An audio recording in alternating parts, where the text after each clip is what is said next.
ఇప్పుడు కూడా 6 లారీలు పంపించేసి 6 ట్రక్కులు లోడ్స్ పంపించామన్నారు.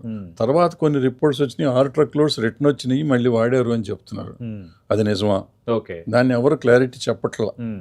అది నిజమైతే మరి ఇప్పుడు ఈ ప్రభుత్వం దానికి రెస్పాన్సిబిలిటీ తీసుకుంటుందా? దానికి ఎవరు చెప్పట్లా.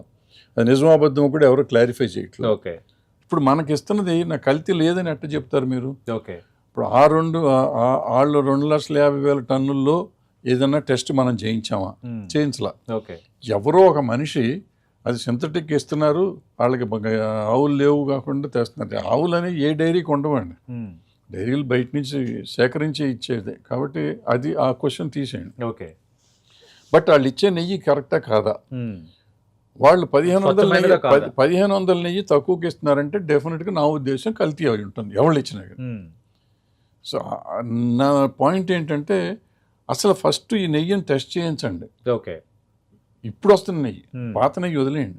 400 రూపాయలకి 500 రూపాయలకి వాడు మీరు కొంటున్నారు కదా, మీరు కొన్న నెయ్యిని టెస్ట్ చేయించారా? ఈ బ్రాహ్మణ టెస్ట్ కాదు, కలిపే వాళ్ళకే తెలుసు. కలిపే వాళ్ళకి తెలిసే మరి కలిపే వాళ్ళని ఎందుకు తీసేయట్లా? గత ప్రభుత్వంలో ఉన్న వాళ్ళే ఇప్పుడు కలుపుతున్నారండి. గత ప్రభుత్వంలో 5 సంవత్సరాలు 300 అంటే దగ్గర దగ్గర 1,500 అన్ని రోజులు 2,000 రోజులు దగ్గర వాళ్ళు కలిపారు. కలిపి వీళ్ళు కల్తీ కాదన్నప్పుడు వాళ్ళకే తెలిసింది. అప్పుడు ఎందుకు అసలు లడ్డు బ్యారేలో బయట? ముందు ల్యాబ్ టెస్ట్ చేశారు కదా, వాళ్ళే ఇప్పుడు ల్యాబ్ టెస్ట్ చేస్తున్నారు కదా, వాళ్ళని ఎందుకు తీసేయట్లా? 500 రూపాయలకి నువ్వు ఎట్ట ఇచ్చావు అని అడిగారు అప్పట్లో. ఒకసారి 350 400 నువ్వు ఎట్ట ఇచ్చావు కల్తీది కాకపోతే అని చెప్పి ఇచ్చారు. అదే ప్రశ్న నేను ఇప్పుడు అడుగుతున్నా. ఇవాళ కూడా అదే కదా, నువ్వు 100 రూపాయలు పెంచి ఉంటావు రేటు, 100 రూపాయల మంచి నెయ్యి ఎట్ట వస్తుంది? టెస్ట్ చేయించండి అంటున్నా నేను.